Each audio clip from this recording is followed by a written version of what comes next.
Good evening, everyone. Welcome back to Radio Theater. I'm your host, and I'm here with you tonight. You know what's funny about friendships? We can handle the big disagreements, the obvious conflicts. But it's the small moments, the plans that fall apart, the promises that get forgotten. Those are the ones that show us who people really are. And sometimes what they show us is heartbreaking. Tonight, we have two stories about moments when plans fell apart. One about a concert ticket that revealed the true hierarchy of a friendship group, and one about a phone call that never came on the day it mattered most. So take a breath, settle in, and let's listen together. Our first story tonight is called The Concert Ticket Mix-Up. Dear Radio Theater, I need to tell you about the night I realized I wasn't actually part of my friend group. I was just convenient. And I learned this lesson in the most humiliating way possible, standing outside a concert venue while my so-called best friends went inside without me. Let me start from the beginning. I'm part of a friend group of 5, or I was. Me, Hannah, Sophie, Emma, and Rachel. We met freshman year of college and became inseparable. 4 years of inside jokes and late-night conversations and being there for each other through everything. After graduation 2 years ago, we all stayed in the same city, which felt like fate. Like we were meant to keep this friendship going forever. Hannah is the unofficial leader of our group, not because anyone voted or anything, but because she just has that energy. Charismatic, confident, always making plans, always organizing things. When Hannah suggests something, we all say yes. That's just how it works. 6 months ago, Hannah sent a message to our group chat. All caps, multiple exclamation points. OMG, guys. Taylor is coming to town. We have to go. I'm buying tickets the second they go on sale. We were all excited. Taylor Swift was everyone's favorite. We'd been listening to her since high school. Going to her concert together felt like a perfect friend group thing to do. I'm in. Sophie responded immediately. Same, from Emma. Absolutely, from Rachel. And me, yes, count me in. Hannah sent back a string of heart emojis. Perfect. I'll handle it. Tickets go on sale Friday at 10 a.m.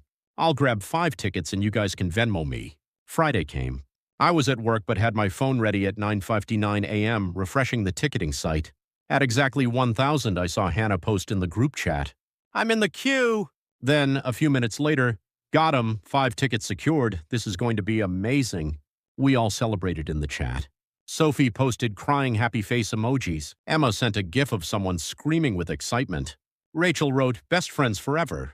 I sent, thank you, Hannah. Can't wait. How much do I owe you? Hannah tickets were $150 each, but don't worry about it right now. We can figure it out later.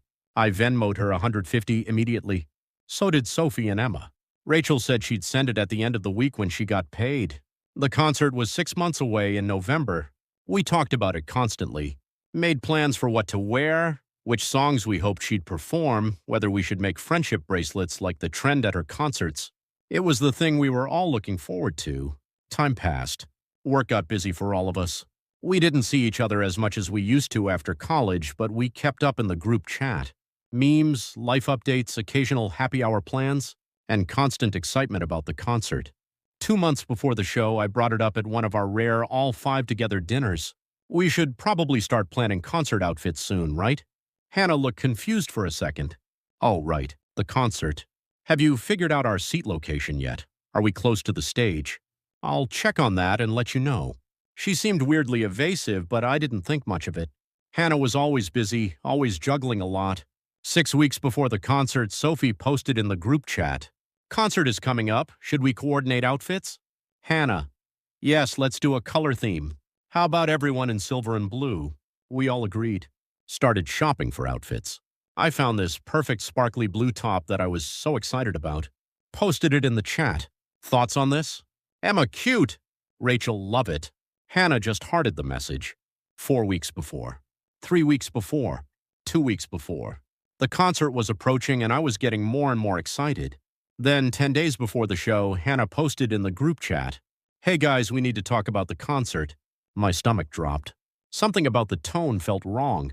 So, I need to tell you something and I feel terrible about it. When I bought the tickets, I thought I got 5. But I just checked my confirmation email and I only have 4 tickets. I stared at my phone. Read it again. Sophie, wait, what? How is that possible? Hannah, I don't know. I must have miscounted or the website glitched or something. But the confirmation clearly shows 4 tickets, not 5. Emma, can you buy another one? Hannah, I've been checking resale sites and they're like $800 now. I can't afford that. Rachel, oh no, what are we going to do? There was a long pause in the chat. Nobody saying what we were all thinking. Someone wasn't going to the concert. Then Hannah sent another message. I feel so bad about this. I don't know how to fix it. But we need to figure out who's going to give up their ticket. Who's going to give up their ticket? Not which ticket to buy as a replacement. Not how to fix the mistake. But who is going to be left out? My hands were shaking as I typed. Hannah, can you send a screenshot of the confirmation email? Just want to see what happened. A few minutes passed. Then she sent it. And sure enough, the email confirmed 4 tickets. Seats B14, B15, B16, B17, 4 seats in a row. I'm so sorry, guys, Hannah wrote.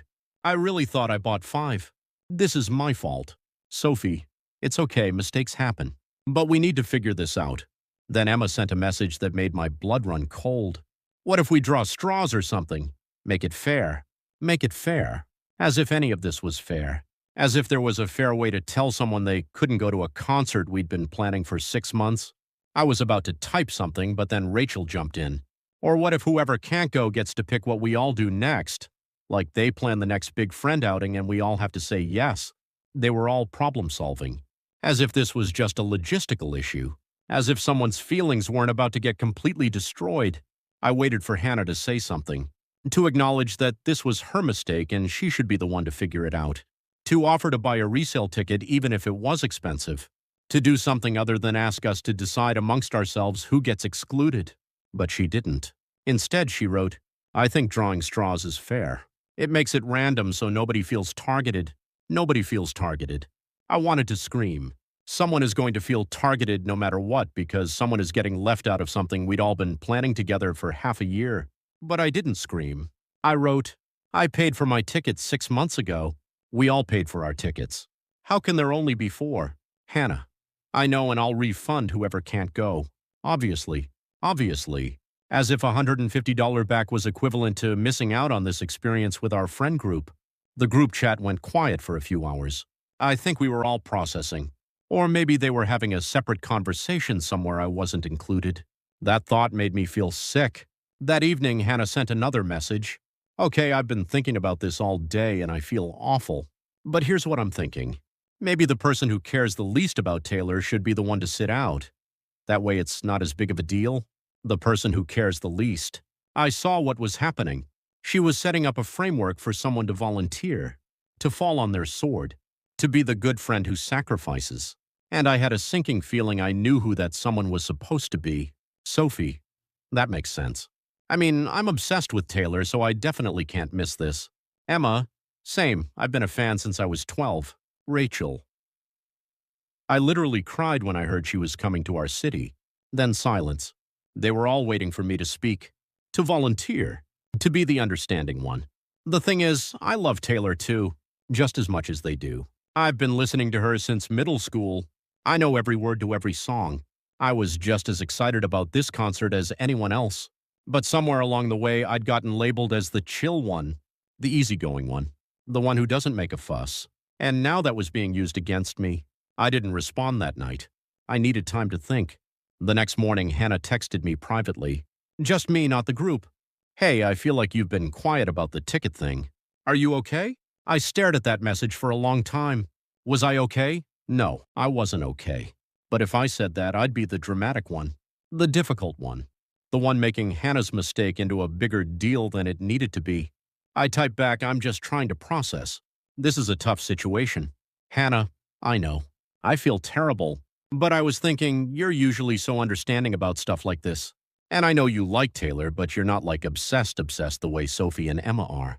Would you be willing to sit this one out? I'll give you your money back, obviously, and we'll do something special, just you and me, to make up for it. There it was. The ask. The assumption that I would be the one to sacrifice because I was understanding. I wanted to say no. I wanted to say that I'd paid for my ticket 6 months ago, that I'd been just as excited as everyone else, that this was Hannah's mistake and not mine to fix. But I also knew what would happen if I said no. There would be tension. I'd be the one causing problems, the one being difficult when everyone else was trying to find a solution. And maybe they'd draw straws and I'd lose anyway. At least this way I could control the narrative. I could be the good friend who volunteered instead of the unlucky one who lost a random draw. So I wrote back, yeah, I considered out. It's fine. Hannah responded immediately. Oh my God, thank you so much. You're literally the best friend ever. I promise we'll do something amazing to make it up to you. She posted in the group chat, good news guys, talked to everyone and we figured it out. We're all set for the concert. All set. As if everything was resolved. As if I hadn't just given up something I'd been looking forward to for 6 months. Sophie. Yay, who's sitting out? Hannah, don't worry about it, it's handled. Don't worry about it. She didn't even want to say my name. Didn't want to acknowledge publicly that I was the one being left behind. Emma, okay, cool, can't wait. Rachel, this is going to be so fun. Nobody asked who was sitting out. Nobody said they were sorry someone had to miss it. They just moved on. Started talking about what time they should meet up before the concert, where they should go to dinner, whether they should make signs. I watched the conversation happen without me, literally without me, and I realized something painful. I wasn't really part of this group. I was adjacent to it. I was the spare, the optional one, the one whose presence was nice but not necessary. The week before the concert, the group chat was nonstop. Photos of outfits, speculation about the set list, so much excitement. I muted the chat. I couldn't watch it anymore. 2 days before the concert, Hannah texted me privately again. Hey, want to do dinner tomorrow night, just us? My treat to make up for the concert thing. Pity dinner. She was offering me a pity dinner while the 4 of them went to the concert I'd been dreaming about. I made up an excuse. Told her I had plans. I didn't. I just couldn't sit through dinner with her pretending this was okay, pretending she'd really make it up to me. The night of the concert, I turned off my phone. I didn't want to see their posts. Didn't want to see them having the time of their lives while I sat home alone. But I looked anyway. The next morning, I couldn't help it. I opened Instagram. There they were. All 4 of them. Matching sparkly outfits. Huge smiles. Concert selfies. Videos of them singing along. Hannah had posted a group photo with the caption, "Best night with my best friends forever." Best friends forever. All 4 of them. I wasn't in the photo. I wasn't there. I wasn't mentioned. Sophie's post, dream come true with these queens. Emma's post, nothing better than Taylor with your people. Rachel's post, these girls are my everything. I noticed something else. The seats. In the background of one of their photos, I could see the seats around them, and there was an empty seat. Seat B18, right next to them. Wait, no, that couldn't be right. I pulled up Hannah's original confirmation email screenshot that she'd sent to the group. Seats B14, B15, B16, B17, 4 seats. But in this photo, they were in seats B14, B15, B16, B17, and B18 was empty. Just empty. Not sold to someone else. Not occupied. Just empty. Unless there had been 5 tickets all along, and Hannah had given the 5th ticket to someone else, or sold it. Or somehow there were 5 tickets and she'd lied about there only being 4. I looked through all their photos again, carefully. In one of Emma's stories, a quick video panning across their group, I saw it. A flash of someone else. Someone at the end of their row. A guy I didn't recognize. I screenshot it. Zoomed in. Definitely a person sitting at the end of their row. In what would have been the 5th seat. My hands were shaking. I went back through the confirmation email. Looked at it more carefully this time. And then I saw something I'd missed before. The original purchase. The confirmation number. I Googled how to look up tickets with a confirmation number. I found a ticket lookup service. Entered the confirmation number. 5 tickets. The original purchase was for 5 tickets. Seats B14 through B18, she'd lied. Hannah had lied. There were 5 tickets. There had always been 5 tickets. I felt like I was going to throw up. I called Sophie. She didn't answer. Called Emma. Voicemail. Called Rachel. No response. I texted Hannah. We need to talk. Now. 3 hours later, she called me. Hey, sorry I'm just seeing this. Last night was so fun, we're all exhausted. What's up? Who was in the 5th seat last night? Silence. What do you mean? At the concert. There were 5 seats. I saw the photos. Who was sitting in the 5th seat? More silence. Then I don't know what you're talking about. There were only 4 tickets. Hannah. I looked up the confirmation number. There were 5 tickets purchased. Seats B14 through B18. Who was in B18? I heard her exhale. A long pause. Then finally, okay. Listen, I didn't want to make this a whole thing, but I've been seeing someone. His name is Chris, and he's a huge Taylor fan too, and when I told him we were going, he was so excited. And I just thought, it would be fun to have him come along, to introduce him to everyone.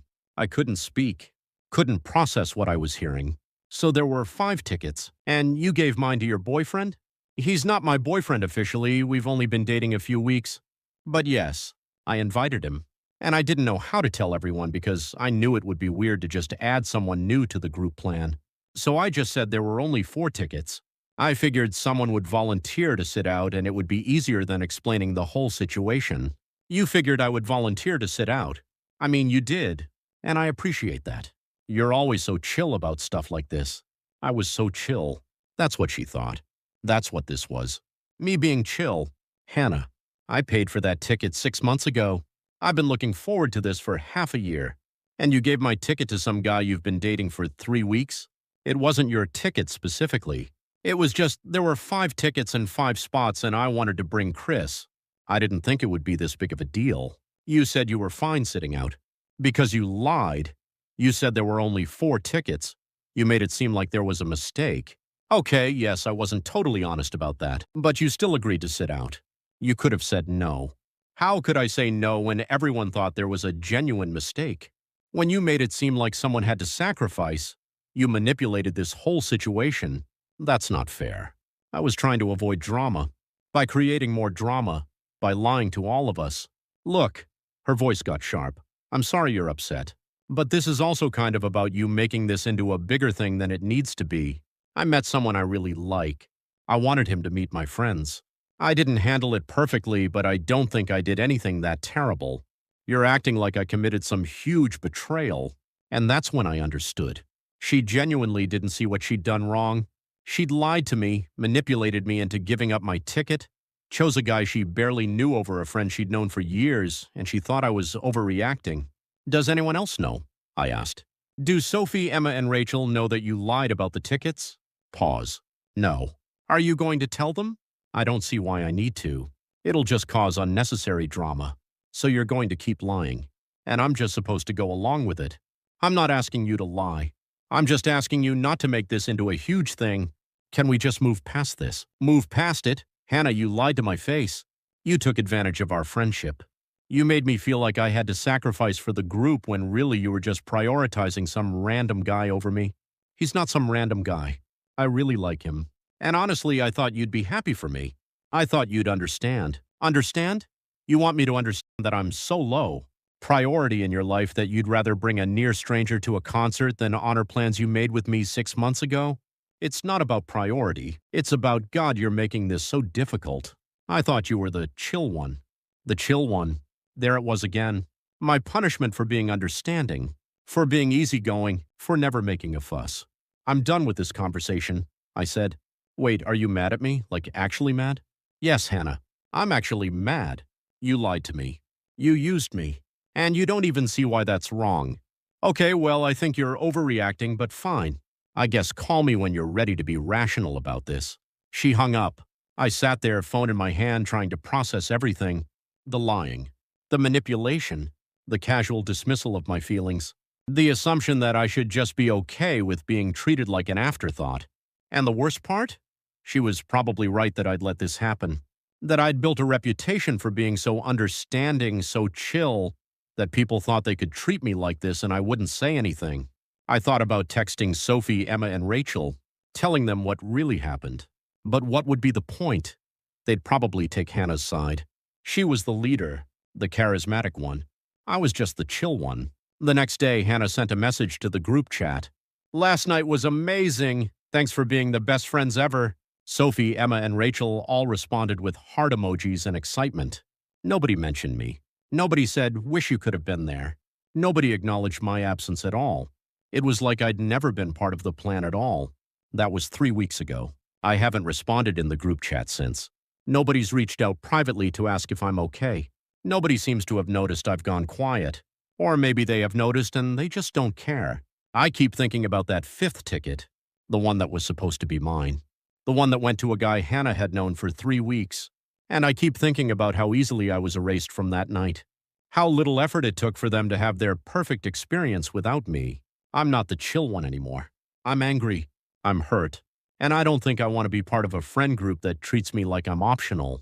But I also don't know how to end a 6-year friendship over a concert ticket, even though it's not really about the ticket. It's about what the ticket represented.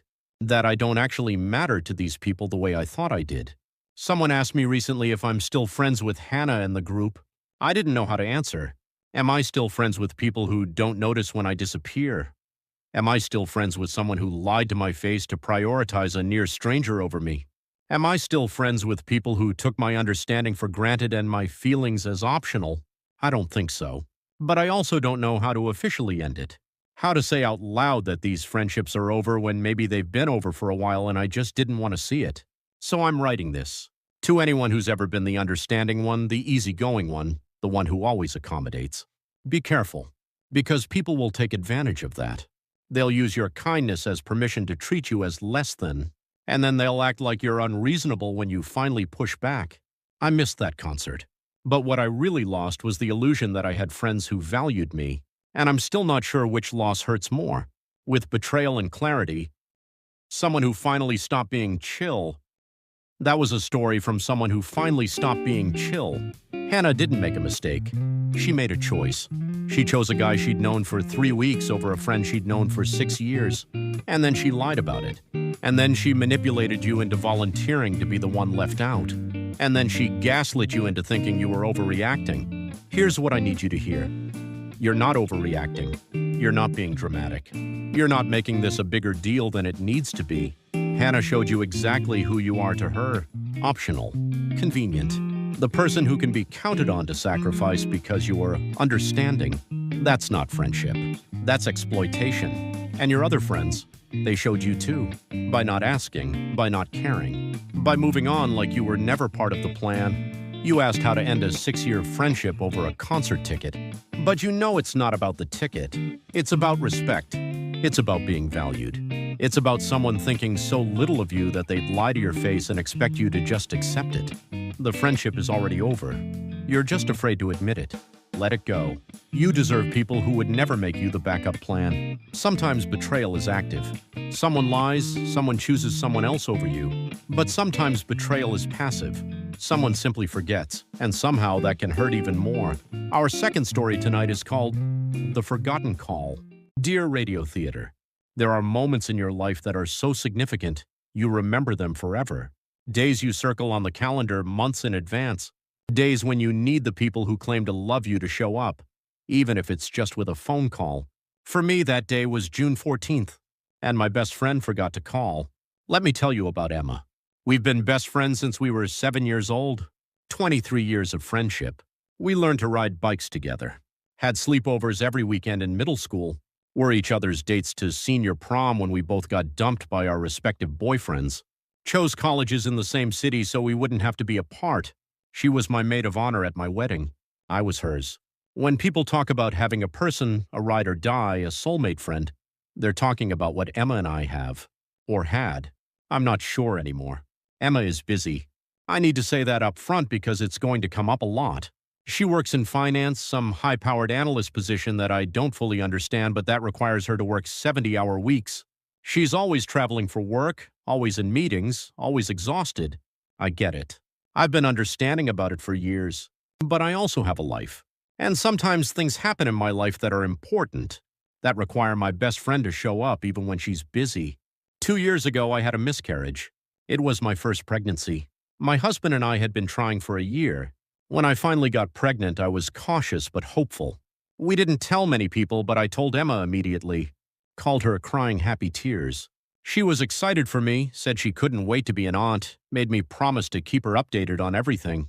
At 10 weeks, I miscarried. It was devastating.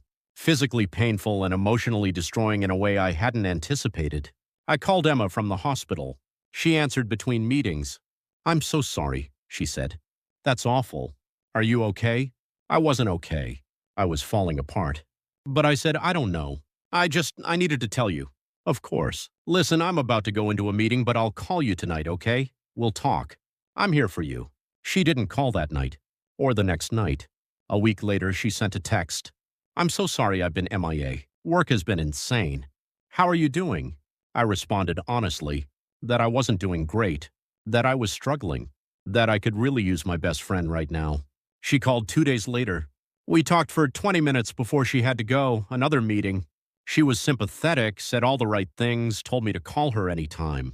But when I did call, she often couldn't answer. Work, meetings, traveling, exhausted. I understood. I tried to understand. 6 months later, I got pregnant again. This time I was terrified. Terrified to be excited, terrified to hope. But as the weeks passed and everything looked healthy, I started to relax. I told Emma at 12 weeks when I finally felt safe enough to share. She was thrilled.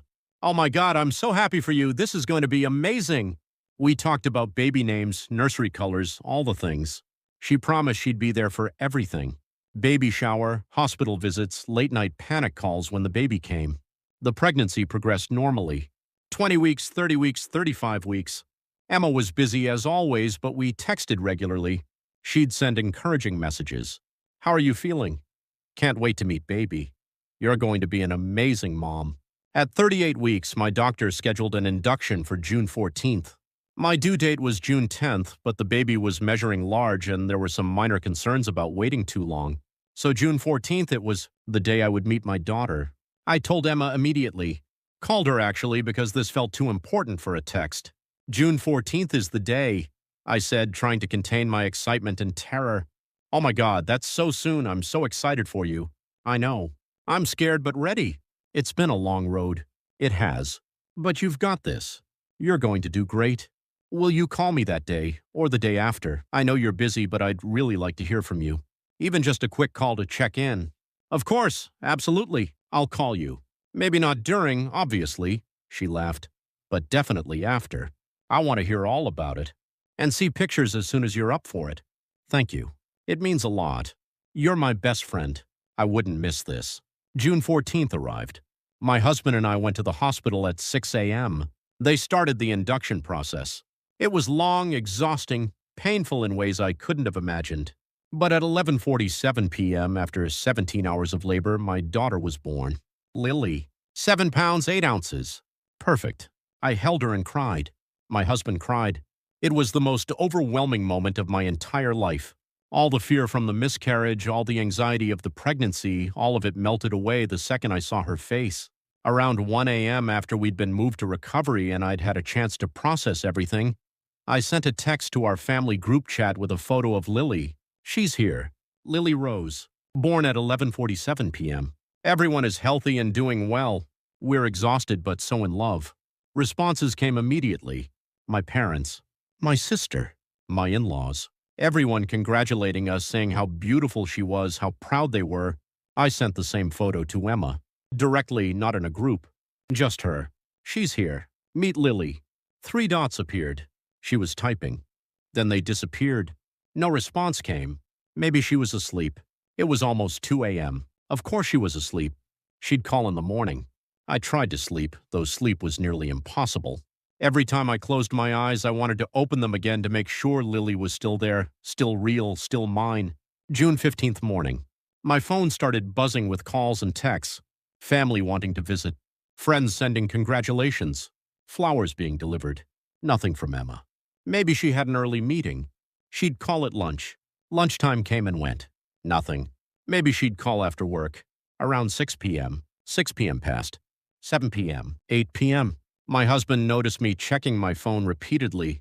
"Who are you waiting to hear from?" "Emma. She said she'd call." He frowned. "She hasn't called yet. You told her you were being induced yesterday, right?"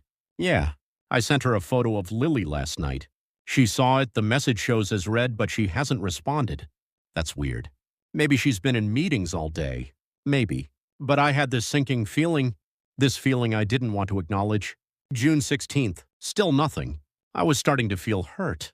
Starting to feel like maybe the silence was intentional, though I couldn't understand why. June 17th afternoon. 3 days after Lily was born. My phone rang. Emma. I almost didn't answer.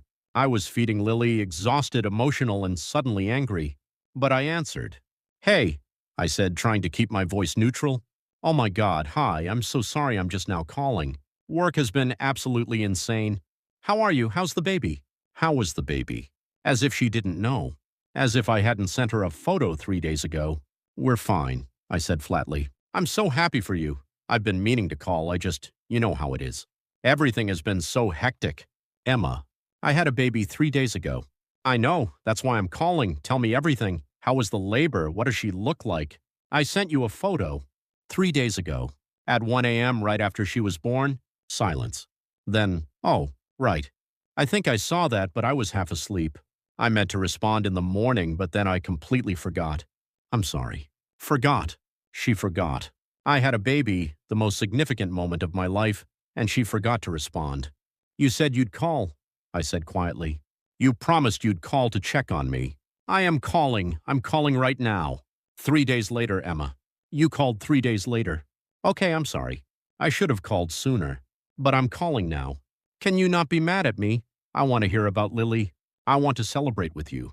Not be mad. She wanted me to not be mad. I needed you, I said, and my voice cracked. I needed my best friend. And you forgot about me. I didn't forget about you. I've been slammed at work. There's this huge deal happening and I'm barely sleeping. I'm sorry I didn't call right away, but it's not like I forgot you existed. You forgot I had a baby. I didn't forget. It slipped my mind to call. That's different. Was it? Was it different? Emma, you've known about June 14th for weeks. You knew that was the day. You could have set a reminder. You could have taken 5 minutes at any point in the past 3 days to send a text. But you didn't. Because I've been working 16-hour days. I'm sorry I'm not perfect. I'm sorry I have a demanding job. But you're acting like I committed some huge crime by not calling immediately. It's not about immediately. It's about it all. You didn't call at all until I pointed it out. I'm calling now because you felt guilty, not because you actually cared. That's not fair. Of course I care. You're my best friend. Then why didn't you act like it? She sighed, exasperated. I don't know what you want me to say. I'm sorry I didn't call sooner. What else do you want? What did I want? I wanted her to understand. I wanted her to realize that this wasn't just about a phone call. It was about being forgotten during the most important moment of my life. It was about not mattering enough to remember. But I was too tired to explain, too hormonal, too overwhelmed, too hurt. I have to go, I said. Lily needs me. Okay. Well, congrats again. Send me more photos when you have a chance. I'd love to see her. I hung up without responding. I didn't send her photos. I didn't text her. I waited to see how long it would take for her to reach out again. 2 weeks passed. Nothing. I posted photos of Lily on social media. Emma liked them, commented with heart emojis. She's so cute, but didn't text me directly. Didn't call. A month passed. I saw on her Instagram that she'd gone to a concert with some work friends, posted stories of them having fun, drinks in hand, singing along. She had time for that, but not time to call me. 6 weeks after Lily was born, Emma texted me. Hey stranger, I feel like we haven't talked in forever. How's motherhood treating you? How's motherhood treating me? As if she'd been checking in regularly and this was just a routine follow-up. I didn't respond. She texted again a few days later. Did I do something wrong? You seem distant. I stared at that message for a long time. Did she genuinely not know? Did she really not understand why I was hurt?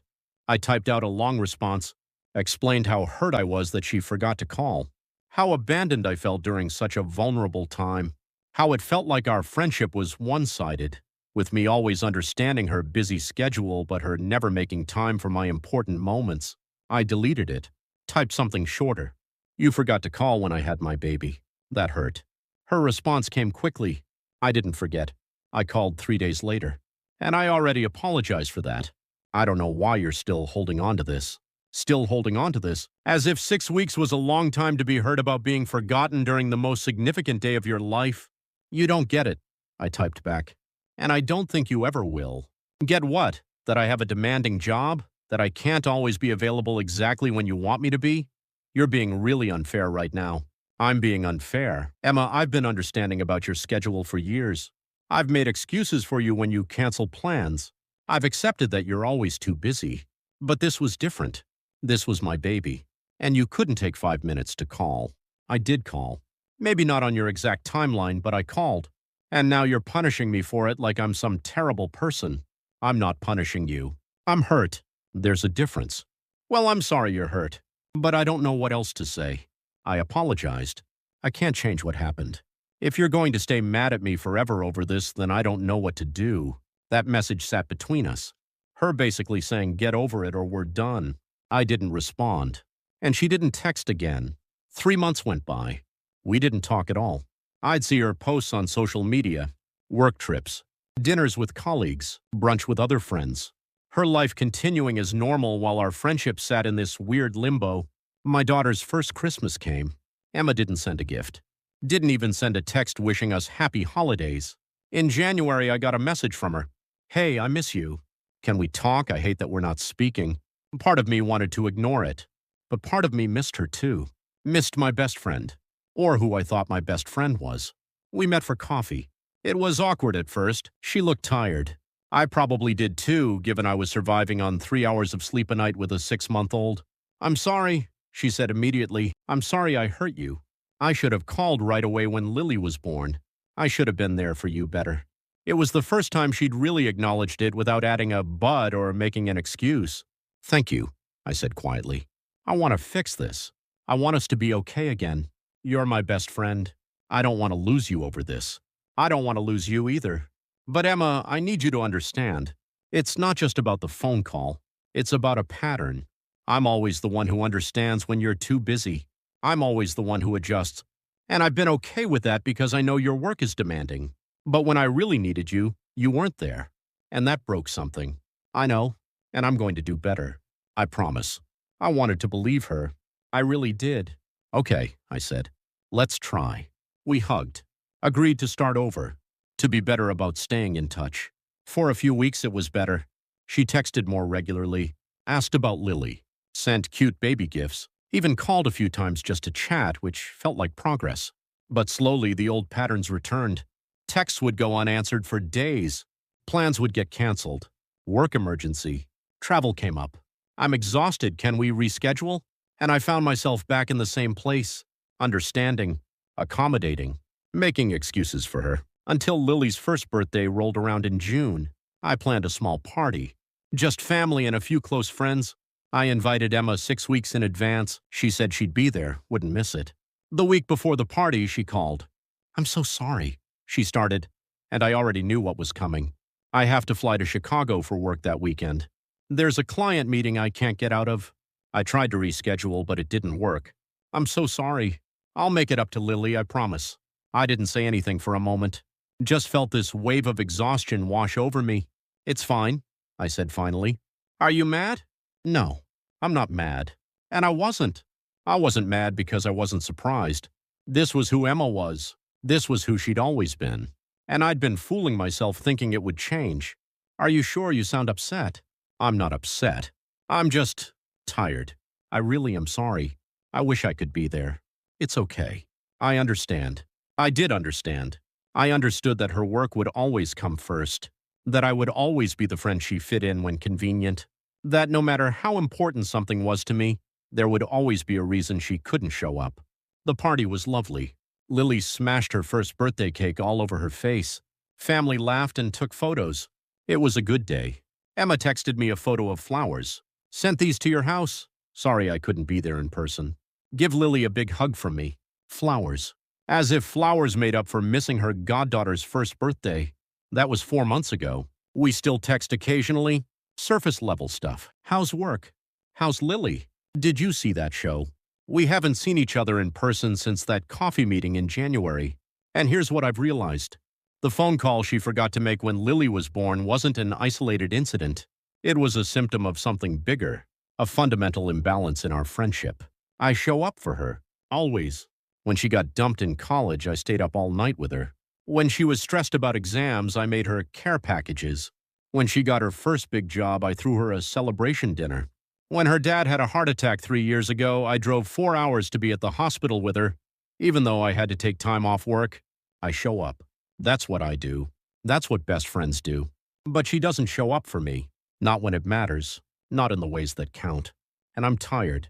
I'm so tired of being the friend who understands, who accommodates, who makes excuses, who accepts that she's just too busy, too important, too overwhelmed to prioritize me. I love her.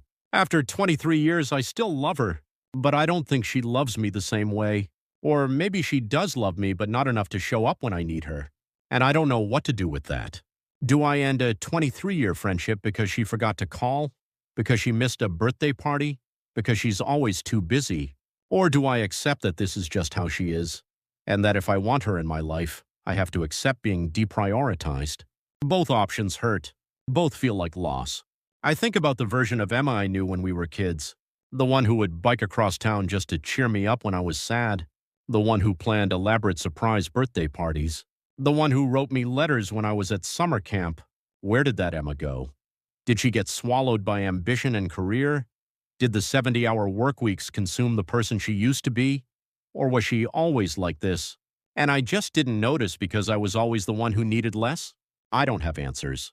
Just hurt and confusion and this exhausting cycle of hope and disappointment.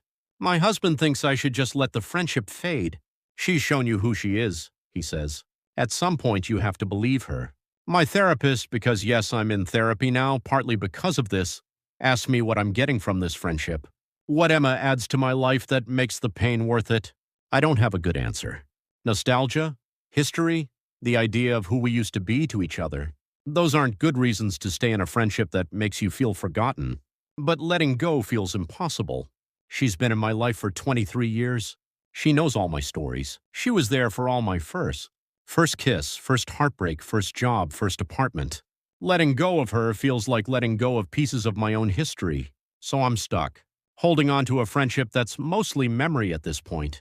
Waiting for her to show up in the way she used to, even though I know she won't, can't, or doesn't care enough to. Last week, Lily said her first real word, Mama. I cried. My husband cried. It was beautiful. I thought about calling Emma, telling her, sharing this milestone, but I didn't, because I've learned my lesson. If I call her with good news, with moments that matter to me, and she's too busy or forgets to engage, it will hurt. And I'm tired of being hurt by someone who's supposed to be my best friend. So I'm pulling back. Not dramatically. Not with a big announcement. Just quietly. Protecting myself. Because I can't keep giving to someone who doesn't give back. And maybe that's how this 23-year friendship ends. Not with a fight or a betrayal. Just with a slow fade. With me finally accepting that the person who used to be my best friend isn't that person anymore. And the person she is now doesn't have room in her life for me. I'm writing this because I need to know if I'm wrong. Am I being too sensitive, too demanding?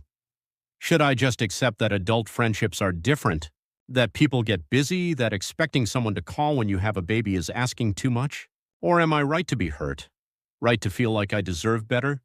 Right to think that if someone really cares about you, they find 5 minutes to call no matter how busy they are? I don't know anymore. I just know that every time I look at my daughter, I remember that my best friend forgot she existed for 3 days. And I can't seem to get past that. With sadness and uncertainty, someone who was forgotten. That was a story from someone who was forgotten. Listen carefully. You are not being too sensitive. You are not asking too much. Expecting your best friend of 23 years to call when you have a baby is not demanding. It's baseline. It's the absolute minimum of what friendship should be. Emma didn't forget. That's what I need you to understand. People don't forget the truly important things about people they truly care about. They forget appointments. They forget to buy milk. They don't forget that their best friend had a baby. She didn't prioritize you. That's different from forgetting. And I know that hurts more, but it's the truth you need to accept. 23 years is a long time, but longevity doesn't mean quality. History doesn't obligate you to keep accepting less than you deserve. You can love someone and still admit they're not capable of being the friend you need. Your daughter's first word was Mama. You didn't call Emma because you've learned that sharing joy with someone who doesn't cherish it only diminishes your own joy. That's wisdom, not coldness. Let her go. Not with anger, just with acceptance. She's shown you who she is. Believe her. And that's our show for tonight. 2 stories about being forgotten, being left out, being deprioritized by people who were supposed to show up for us. To both of you, I want you to know something: you are not optional. You are not backup plans. You are not convenient fillers in other people's lives. You deserve friends who remember, who show up, who prioritize you the way you prioritize them. Letting go of long friendships is painful, But you know what's more painful? Spending years hoping people will change, waiting for them to see your worth, accepting crumbs when you deserve the whole meal. If this resonated with you, share it with someone who needs to hear it. Subscribe to Radio Theater. And if you have a story about being forgotten, send it our way. Until next time, remember, the people who matter will make time. The people who don't make time don't matter. It's painful, but it's true. Take care of yourselves. Know your worth. And stop settling for friendships that make you feel small. This is Radio Theater. Good night.